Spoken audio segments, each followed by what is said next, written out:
Hello, everyone. Thank you for allowing us to be part of the Endeavor Summit. I'm excited to discuss how we can level up our interviewing skills. My name is Pete Petrella. I'm the Managing Director of Executive Search at TalentRise. I'm here with my colleague, Kristin, who's also a Managing Director at TalentRise on our consulting and coaching practice. Together, we lead TalentRise, an executive recruiting and talent consulting and coaching firm, which is focused on curating executive leadership to accelerate growth. We're excited to be a trusted Endeavor partner and have worked with hundreds of entrepreneurs over the decades to help elevate performance through talent optimization. At TalentRise, we focus on leadership teams where we help acquire, grow, and optimize talent. Our programming focuses around talent acquisition, which we are a little bit unique, and we use both skills and cultural fit as an assessment for finding the right people for your company.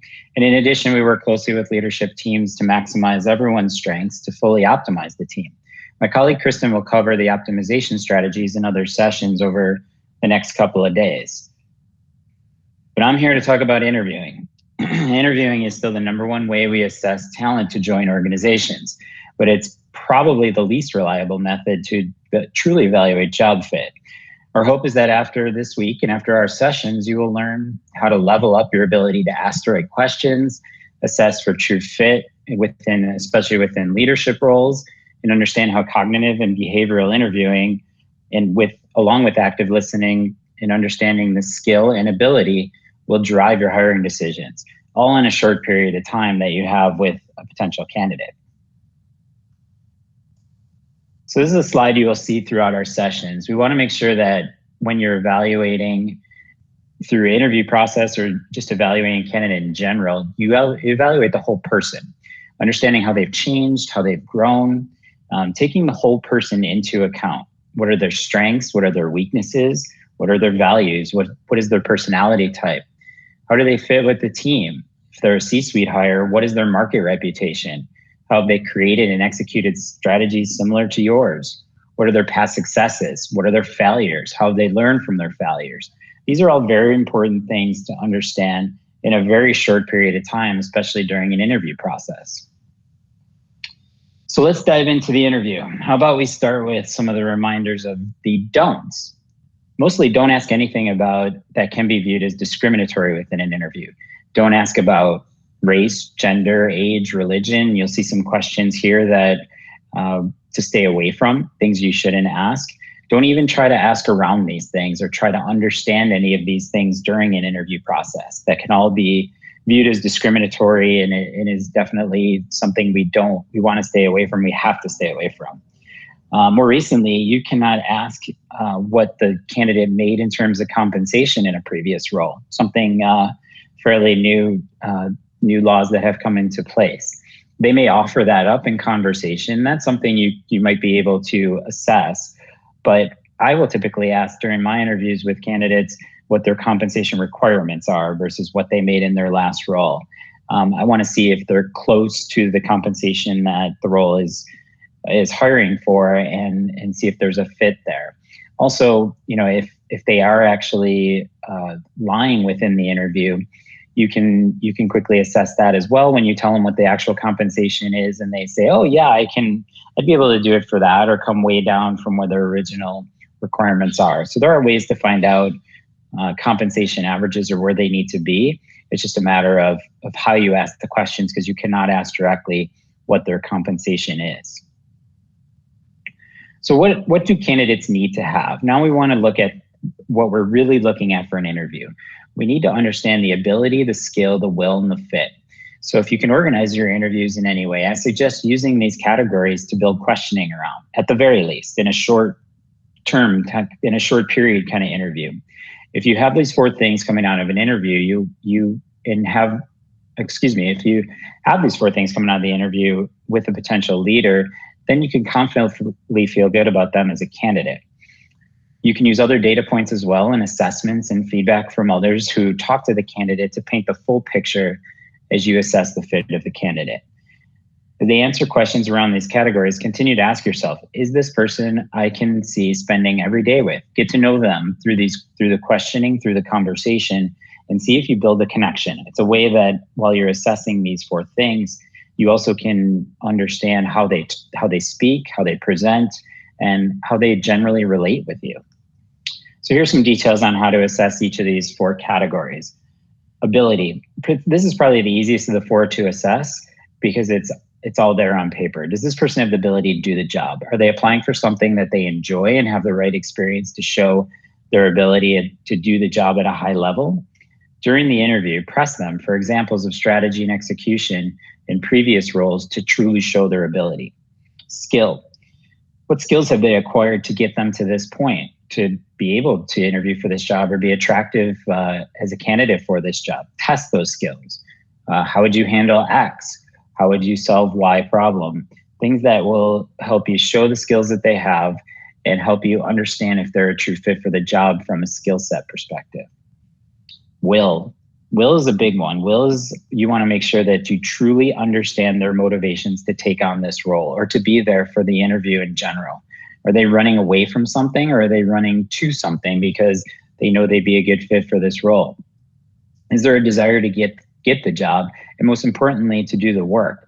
Vet out their passion and of the product and service line that you offer. Understand what brought them to you. Are they just kind of kicking tires or playing the field?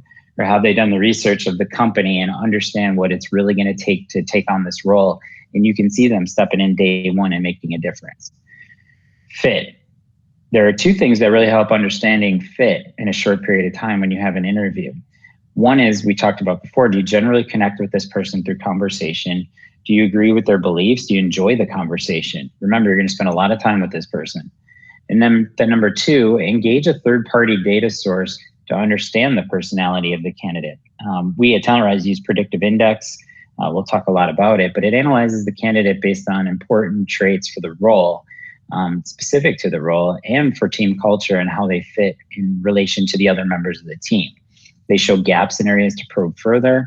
And then this type of assessment or other assessments will remove the biases and show the process in their true character through the process of the assessment, and remove kind of the biases you may have when you're trying to understand the true personality of someone. So as a hiring team, you want to go deeper with C-suite executive type of interviews, and you may want to have these categories a little bit further and grown within the interview process. So you want to understand the following things about the candidate overall. Again, kind of use these categories to develop your questioning in each bucket and then structure the interview. So the strategy and the vision. What is their strategy and vision in terms of coming into this role? They should know something about the company and where it stands today and what's on tap for tomorrow and how they can help you achieve some of the goals that are on tap. So they should understand your mission, your vision, your values, and how they fit within that. That comes to culture and organization. Make sure they absolutely have full requirements for the job. There should be a checklist or something that is outlining the requirements for the actual job that they should fit directly. So there should be a checkbox almost of 5 to 7 things that they need for that C-suite job. And if they don't have that, they shouldn't necessarily be considered for the role. Do they have all the experience and motivation? We talked about motivation earlier. It's a very important thing. The other thing in a C-suite interview is their corporate governance and process through working with boards and other key stakeholders, and how they relate to those stakeholders, how they handle themselves in a board meeting or with a governance group that they may have to work with on a pretty regular basis. What is their process in terms of reporting, presenting, and how to work with investors or stakeholders within a company? One method we like to promote in terms of interviewing is a STAR method. So it enables the candidates to respond and have behavioral-based portions of the interview. So think about this method, especially for C-suite hires. This will help organize how you ask them to provide examples or specific situations that are very relatable to the job that you're interviewing them for. They need to describe the situation, how the action that they took to handle the situation, the task, and the execution and result. And more of a C-suite situation can also be replaced with strategy. So what is the strategy that they've implemented, what actions have they taken, what were the execution items, and what were the results of that strategy. So it's very important to assess these types of things so you know that they're going to be able to do the job in a similar situation. Some additional sample questioning that we think is important, especially for executives. How do they see the company changing in 2 years under their leadership? What changes are they going to propose? Are those changes that you're going to want within your company? How would they pitch if they were in a sales meeting or in an investor pitch? At the C-suite, these individuals that you're going to hire, they may have to do a sales meeting or jump into an investor pitch. Maybe make them do that as part of an interview process. Give one word that describes you best. What is that word and why are you using it? Obviously, goals, are big.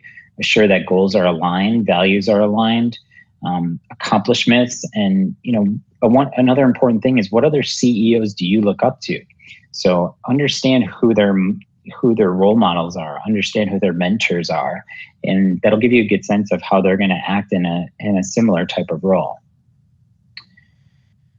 We recommend when you do an interview, obviously there's a lot we just covered, to create a prep worksheet. So what are the things? I mentioned 5 key criteria, and I think this is very important. So whether it's an HR team or you hire a firm like ours to managing the process, they should have a prep worksheet that's used by the entire team for each candidate. This will ensure consistency amongst the team who is interviewing each candidate, and that you truly find the key criteria for the role and that this person matches up with that key criteria. Everyone can have an opinion in terms of cultural fit, but there are going to be key criteria and key things that need to be assessed out in an interview. And sometimes maybe one person can't get all the answers. So it's important to have the team working off the same set of criteria and the same worksheet all together. So it keeps you organized. And then outline that key criteria in that evaluation. There's categories that I explained earlier of how to assess, through an interview, and ability, skill, will, and fit. Those can be outlined in the key criteria, and then questions can go underneath so that everyone's asking similar questions and everyone gets the same type of answers. And it'd be interesting to know what the interviewee and the candidate says during the interview to each of the people that he's interviewing or she's interviewing with. It would be important to understand that there are consistency amongst each of the interviews that they have. Pacing the interview, in terms of you as an interviewer, is very, very important. So do the things up front to make sure you're going to pace the interview appropriately. Set expectations. Establish ground rules for the interview. Here's what you can expect today. Here's what I'm going to review. Here's what I'm going to expect from you. Here's how the timing is going to lay out. Discourage kind of long answers. People that want to just talk and basically answer one question during an interview when there's about 10 that need to be answered. You want to make sure you get ahead of that and tell them, look, we want to make sure that we get through everything. So if I do cut you off in a question, that means we have to move on and that, we have the answer to that question. So discourage any kind of lengthy answers. Use your silence to your advantage. Remember one thing in an interview, you want them to do a majority of the talking. The person that you're interviewing has to prove to you that they are a fit for the job and they have to do most of the talking. So leave all the questions to the end that they may have in terms of your company and questions they have specific to the company. Let them ask those questions or let them do the homework afterwards. You don't need to tell them too much about your company during an interview process. You really want to make sure they're doing the answering of questions and doing most of the talking. So after the interview, once it's over, the follow-up is extremely important. So you do some of these tasks immediately while things are fresh from the interview. So as soon as you get done, allow yourself another 15 minutes or so to kind of get the follow-up necessary for the interview process. Fill out any forms that you created or any of the questions that were under categorization, kind of answer those off of the interview and the answers that the candidate had. Make notes, your own assessments right after you met the person. If you liked them, if you didn't like them, if there's things they said that you liked and things they said that you didn't like, jot them down, make sure they're known. Just the general impression for the interview. If you wait too long, you may forget some of the stuff that was said or how it was said or some of the things might get skewed in your mind. So you want to make sure you do those when you're fresh. And then also ensure that whoever is handling the talent acquisition portion, whether again it's your internal team or you hire a firm like ours or another firm, make sure they're following up with every candidate appropriately. The reputation of your employer brand is very similar to your reputation as a brand in general. And if you have a poor employer brand and poor reputation as a candidate experience, it's going to reflect poorly on you as an employer, which again, you won't be able to then find your right talent. And folks won't want to take interviews when they're called by recruiters who are working on your behalf. So a bad experience can go a long way for someone. Make sure that everyone, even if they're not a fit for the role, knows where they stand and has a good experience going through that process.